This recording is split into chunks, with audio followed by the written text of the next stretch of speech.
우리가 과학기술이 우리 대략적으로 우리가 어떻게 변할 거냐는 얘기를 몇 가지 포인트에서 말씀드렸고, 이제 두 번째로 우리가 환경 문제를 말씀드리려고 합니다.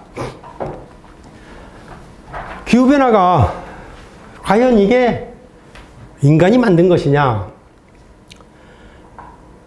기후변화의 큰 흐름은 우리가 어떤 시대를 살고 있냐 하는 것이 가장 중요합니다. 지금 역사적으로 보면 이 지구에 지난 100만 년 기간 동안에 7번의 빙하기가 왔어요. 그 얘기는 대략 어떤 때는 한 6만 내지 7만 년에 오고 어떤 해는 15만 년 만에 오고, 그래서 7번의 빙하기를 거쳐갔어요. 마지막 빙하기가 끝난 게 12,000년 전에요. 12,000년에 빙하기가 녹기 시작해가지고 10,000년 전에는 소위 이제 농경지, 한강이 전부 얼음이 덮여 있다가 한강 구역에 다 얼음이 녹으니까 이제 동굴에서 살던 우리 인간들이 동굴에서 벗어나서 이제 강가로 와서 물가에서 영농을 하게 할 수 있었던 것이죠. 얼음에서 영농이 불가능하고 사냥으로 살았는데 이제 정착을 하면서 소위 그래서 그 시기가 이제 신석기 시대라고 우리 부르는 거죠. 그 전에는 우리가 동굴에서 군집 생활을 했으니까 뭐 그런 연장이나 이런 게 필요 없죠. 동물 잡는 거에는 필요한 게 없었으니까 이제 농사를 지어야 되니까 거기서부터 이제 돌멩이로 농구를 만들면서 이제 새로운 이제 신석기 시대, 새로운 문명의 시대가 열렸다 하는 게 지구의 기후 변화하고 같습니다. 그런데 지금 이 시점에서 보면은 저 앞으로 10만 년 후, 아니면 15만 년 후에는 빙하기가 또 올 거예요. 또 오고 있는데. 근데 그 기간 중에 업앤다운이 계속 이루어지는 거예요. 업앤다운. 네. 어떤 때는 소빙하기, 소온난기, 소빙하기. 근데 우리가 살고 있는 이 시점이 뭐냐? 소온난기예요. 이렇게 올라가고 있어요. 자연적으로. 자, 온난화가 되면 어떤 일이 벌어지냐? 이 지상에서는 더 많은 메타볼리즘이 일어나죠. 더 많이 잘 썩고, 분해되고, 식물도 더 많이 일어나. 그럼 뭐예요? 이산화탄소가 증가하죠. 그죠? 우리가 경제활동에 의해서 화석연료를 태워가지고 증가하는 이산화탄소 말고, 우리 이 지상에서도 자연적으로 온도가 높아지면 더 많은 이산화탄소가 증가해요. 그래서 자연적인 증가분이 있어요.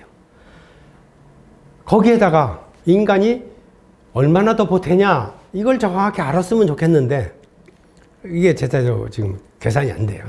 온도를 올리는데 얼마나 우리가 기여를 하냐. 근데 점점 시간이 지날수록 인간의 이 지구온난화에 기여하는 것이 무시하지 못한다, 확실하게 있다, 이런 것으로 이제 결론을 맺어가고 있습니다. 자, 그런데 보세요. 2019년도에 마우나로아라는 하와이의 마우나로아 섬에다가 미국이 공기 중에 이산화탄소기를 매일 측정을 해요. 그래서 매일 측정해서 발표를 해요. 1958년부터 지금까지. 그 기록을 보니까 2020년 5월에 418 ppm. 이제까지 산업혁명 이전에는 지구상에서의 그게 다시 말해서 1775년 18세기에는 지구상의 이산화탄소 농도가 280 ppm이었어요. 280 ppm이었는데 그게 쭉쭉 올라와서 2020년 5월은 418 최고치를 쳤어요. 가만히 보니까 2020년 5월이 언제냐? 중국이 코로나가 발생해가지고 전체를 샷다운했을 때예요. 공장이 다 문 닫았을 때예요. 코로나가 피크를 이뤄서 아예 도시 자체를 다 봉쇄를 하고 그랬어요. 자, 그러면 그 당시에 우리 기억해 보세요. 작년도에 한 번도 미세먼지 없었죠? 참 깨끗한 우리 공기 마셨죠? 중국이 다 샷다운 했으니까. 그러면 이산화탄소도 낮아야 될 거 아니에요. 그렇잖아요? 세계 공장인데 세계에서 가장 많이 이산화탄소를 배출하는 나라야. 그 나라가 셧다운 됐는데 거꾸로 이산화탄소 농도는 418으로 최고치로 올라갔어요. 그 얘기는 뭐예요? 반문적으로 얘기하면 이게 인간이 뭐 경제활동하는 게 이게 별로 그렇게 영향을 못 미치는구나. 대자연의 흐름하고는 이런 결론을 내릴 수도 있잖아요. 이런 걸 근거로 해서 인간이 기후변화를 만든다는 것은 다 사기야. 이런 말을 하는 사람이 있는 거예요. 이런 이게 데이터가 있으니까 이런. 자, 실질적으로 보면 2019년도에 415 ppm, 2020년도에 417 ppm. 오늘, 이번 5월 달에 419 ppm. 계속 올라가고 있잖아요. 아까 말씀드린 대로 지구 온난기니까. 우리가 그런 것을 같이 한번 생각해서 균형감 있게 이걸 생각하자는 것이죠. 자, 그런데 어쨌든 COP26는 지구 온난화를 1.5도로 제한하자 하는데 전 세계가 다 합의를 했고 환경론자들의 압력에 다 거기에서 딴지를 못 걸었어요. 다 그렇게 가자. 자, 그렇게 가려면 아까 얘기한 대로 2050년까지는 카본 뉴트럴을 달성해야 되고 2030년까지 각 나라 너희 나라는 얼마큼 절약할래? 너희는 얼마큼 절약할래? 발표를 해라. 그렇게 한 것이요. 거기에서 대한민국은 선제적으로 굉장히 환경적으로 세계를 이끌고 있어요. 우리가 40%는 하겠다. 제조업을 주로 하는 국가에서는 이게 달성할 수 없는 그런 목표를 얘기를 한 거예요. 그 다음에 또 하나가 뭐냐면 석탄 사용하지 마라 이제. 석탄 이게 걔네들이 환경론자들이 요구한 건 뭐냐면 phase out of unbased coal. 이게 더 이상 이거 석탄 발전 없애라. 그런데 석탄 없이 어떻게 살아요? 인도, 중국은 아예 시진핑을 가지도 않았잖아요. 그러니까 가면 환경론자들한테 욕만 잔뜩 들을 것 같으니까. 인도는 그 수상이 가가지고 모디가 이 말도 안 된다. 우리 말 그러면 이게 스페이스 아웃을 빼고 다운으로 바꾸지 않으면 우리 탈퇴하겠다 뭐 이래가지고 이제 결국 다운을 했어요. 근데 우리나라 석탄을 만약에 못 댄다면 시멘트 공장 하나도 못 돌려요. 그러면 우리 집 짓는 것도 다 이제 나무만 가지고 판잣집 지어야 돼요. 자, 그래서 우리가 이제 결국 지속 가능한 환경을 해야 되겠는데, 이제 환경에서 무슨 안전 물질에 대한 것은 뭐 말할 것도 없고, 이제 뭐 이런 불소화물을 사용한 예를 들어서 자동차의 냉매, 프레온 가스도 없앴고, 아직도 이 프레온, 불수가 함유된 여러 가지 그 방오 가공, 뭐 여러 가지 가공제에 많이 사용되고 있는데, 이와 같은 것들을 이제 더 줄여가야 되겠다는 것이고, 또 하나는 해양에서 마이크로파이버, 마이크로 플라스틱 문제. 이거 뭐 플라스틱 문제 여러분들 다 이해하고 계시잖아요. 이게 앞으로 커다란 이게 문제를 해결해야 할 그런 문제라는 건 이미 알고 계시고. 실질적으로 이와 같은 것들을 우리가 환경 문제에서 해결해야 되겠다 하는 것은 뭐 이론의 여지가 없습니다.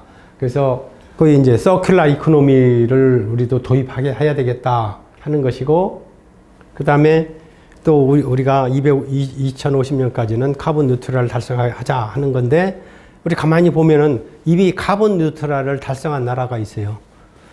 부탄. 산업이 없잖아요. 농사 짓고 가축 키워서 먹고 살잖아요. 그런 나라는 지상에서의 순환 사이클에 이미 달성돼 있어요. 그 다음에 가장 먼저 달성하겠다고 선진 이코노미 중에 하나가 핀란드예요. 핀란드는 2035년에 달성하겠다. 핀란드 여기도 산업이 거의 없어요. 거기도 별로 산업이 없는 나라. 다 임산, 이 어업, 뭐 이런 아주 그런 나라고. 그 다음에 이제 독일이 굉장히 환경은 항상 치고 나가잖아요. 우리는 5년 땡겨서 2045년에 하겠다. 이렇게 선언을 했고, 이제 나머지 국가는 다 2050인데 중국은 뭘 하겠냐. 중국은 2030년까지 피크를, 온실가스 피크를 달성하고 그때부터 감축해서 2060년에 카본 뉴트럴을 달성하겠다. 말은 피크를 치겠다 이 얘기는 뭐예요? 우리는 다른 나라는 다 줄이는데 우리는 2030년까지 계속 키우겠다. 계속 우리는 증가다. 그 다음에 2030년 그때 가서 이제 한 30년 걸쳐서 줄이겠다. 우리 세대의 얘기가 아니니까 2060년에 뭐라 했든 무슨 상관이 있어요. 다시 말해서 이 제조업을 바탕으로 한 경제에서는, 그런 이코노미에서는 이게 달성할 수 없는 목표예요. 우리 경제가 제조업 바탕으로 돼 있는데 그걸 하겠다고 하면 우리 시멘트 공장 일부 문 닫고 우리 제철 문 닫고 뭐 우리 이 국민소득 상당히 좀 일부 희생하고 그래도 관계 없으면 괜찮아요. 그런데 이제 이런 문제에서 아까 말씀드렸는데 글로벌 경제에서 가장 큰 혜택을 본 게 아까 패션 그 산업이라고 그랬잖아요. 근데 패션 산업이라는 것은 또 소비자하고 맞닥뜨려 있어요. 그러니까 소비자들한테 그 브랜드의 이미지를 어떻게 주냐에 따라서 상당히 그 영향이 크거든요. 무지하게 많은 노력이에요. 이케아. 우리 이케아 들어왔죠? 아이케아라, 우리 이케아라 부르는데, 그건 소비자 용품을 그대로 쓰는 그런 나라예요. 그런 제품이에요. 그러니까 얘네들은 막 치고 나가는 거예요. 우리는 2030년에 카본 뉴트럴 달성하겠다. 이런 얘기예요. 그 얘기는 뭐냐? 우리가 배출한 만큼 거기에 해당되는 감소 노력을 하겠다. 그래서 상쇄시켜서 우리가 배출한 것을 다 결과적으로 잡는 그런 활동을 하겠다. 그래서 이런 것들을 이렇게 이제 앞치고 치고 나가는 것이죠. 왜 이제 이런 문제가 생겼냐? 환경 문제, 지금까지는 이제 환경에만 우리가 전부 관심이 있어. 기업이 항상 친환경 제품, 친환경 프로세스, 우리 생활도 친환경. 이런 이제 내 관점이 있었어요. 친환경은 뭐냐? 환경을, 혹은 지속 가능성에 해를 되지 않게끔 하면서 우리 더 건강하게, 우리 삶도 더 건강하고 더 좋은 그런 세상을 만들자 이런 뜻이었어요. 그래서 소위 이 희귀인덱스라는 게 뭐냐면은 그 어떤 제품을 생산할 때 내가 이런 생산하면은 이런 재료를 들어가서 환경에 해로운 화학물질을 쓰는지 또 그 온실가스 배출이 얼마가 일어나는지 이런 것들을 다 계산하게 그 들어가서 그 활로에서 따라가 보면 이 제품을 만들 때 들어가는 에너지 양이 얼마고 물이 소비가 얼마고 실질적으로 환경에 얼마나 부담을 줬고 이거 다 계산하게 한 거예요. 그래서 실질적으로 설계하고 디자인하고 생산할 때 그런 환경에 대해서 신경을 써서 하게끔 이런 것들을 희귀인덱스라 해가지고 요구를 했어요. 나이키는 나이키대로 이런 걸 만들고 또 브루사인이라는 희귀인덱스도 이게 하나의 사설단체고 브루사인도 사설단체예요. 그러면 이제 이런 거예요. 내가 브랜드 네임을 가지고 있어. 이케아라. 내가 이케아가 만드는 게 아니거든요. 이게 글로벌화 돼가지고 이제 여기서 만들어라, 저기서 만들어라, 만들어 갖고 하는 거예요. 그러면 나한테 납품하는 그 회사, 소위 OEM이나 ODM으로 제작하는 그 회사가 환경을 지켜야 이게 왜냐하면 거기서 안 지키면 내가 이케아라는 브랜드가 손상이 입잖아요. 그러니까 이 납품업체들한테 이걸 요구하는 거예요. 너희들 나한테 납품하는 것은 다 이 지수를 다 이거 평가해가지고 내라. 이것이 이제 이런 거였어요. 그런데 어떤 일이 있었냐면은 여기서 보시면 2013년에 벵글라데시에서 라나 프라자라는 곳이 봉제 공장이에요. 봉제 공장이 어느 날 팍 주저앉았어. 그래서 죽은 게 1129명이 죽고 2500명이 다쳤어요. 어마어마한 사건이 벌어졌는데 한번 보세요. 자, 그래서 이렇게 사람이 죽고 나니까 이제 예를 들어서 여기에 발주를 한 영국의 예를 들어 의류 메이커 자기 브랜드를 거기서 나오잖아요. 그러니까 이제 이거 안 되겠다. 이게 환경만 가지고는 안 되겠다. 우리 그 만드는 곳에서 노동자한테 노동 환경이 제대로 맞냐, 아니면 제대로 임금을 주냐, 이런 것까지 다 평가하자. 그래서 뭘 넣냐면 소셜 레이버 임팩트를 집어넣은 거예요. 그전에는 환경만 평가했다가 여기다가 이제 소위 레이버와 소셜, 노동 환경, 노동 임금 제대로 조정하겠냐, 이런 임팩트를 집어넣은 거예요. 이것이 우리는 지금 뭘로 발전했어요? 소셜로 발전한 거죠. ESG에서 S에 해당하는 소셜. 이게. 자, 이제 우리 그냥 그 환경만 지금까지 따졌는데 2013년도에 이제 이런 사건이 터지면서. 근데 사실은 그 전에도 이 소위 이제 이 블러드 다이아몬드라는 영화가 있어요. 시에라리온에서 그 전쟁 그 속에서 다이아몬드 캐고 어린 애들 노동시켜, 차일드 레이버 시켜가지고 그 노동하고. 그 차일드 레이버 문제가 항상 있었는데 이게 다 일회성이었어요. 유엔에서 이거 문제다. 이거 하지 말자. 이거 하지 말자. 일회성으로 전부 끝났던 얘기예요.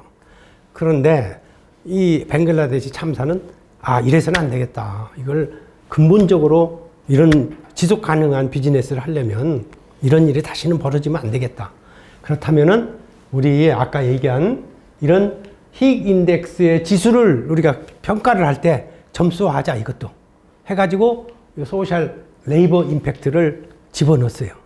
그래서 이게 이런 식으로 더 이상 우리가 지속되면 안 되겠다는 것이죠.